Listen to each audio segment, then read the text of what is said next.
Hello guys, kumusta? Matapos nga pala akong mamitas ng malunggay ay sakto may nadaanan akong isang malaking hardin ng mga dates. Kaya tara, samahan niyo akong mag-ikot. Wow! Ayan guys, season siya ng dates. Sobrang dami. Meron pa doon. Sobrang baba lang. Makukuha nyo na. At pwede na siyang kainin. Diretso. Ayan. Abot lang. Ayan. Tapos meron pa siya lang mga red. Tingnan nyo to. Tingnan nyo. Ayan lang siya. Sobrang lapit. Ito. Diba namumunga na siya. Gantos mamunga ang mga dates dito sa Dubai. Sobrang ganda. Ang dami. Tapos habang nag-video nga ako dito, meron dito nagpipik si kuya. Nagpipik siya dito ng mga hinog na. Yan. Kuya, this yellow already ripe? That one ready to eat? Huh? Wow. Can I have one? Wow. Kita nyo guys, sobrang dami.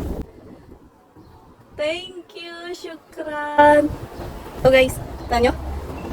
Tikman natin. Ang tamis.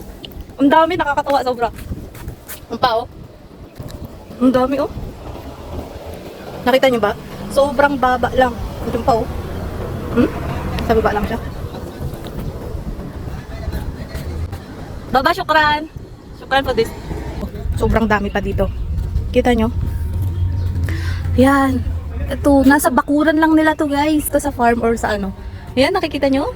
Sobrang dami! Ang sarap. Tapos ito. Pwede nyo na siya kainin yan. Nakita nyo yan, dilaw. Ibig sabihin, hinog na siya. Yan, no? Kaya, yung nakita natin doon kanina si kuya, Tapos namimitas free pa na. to. Hindi to nila binibenta dito. Lalo na sa mga ganda. Tingnan mo, nabubulok lang, oh. Tamo?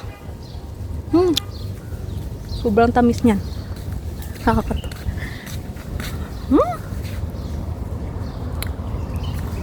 Ang dami!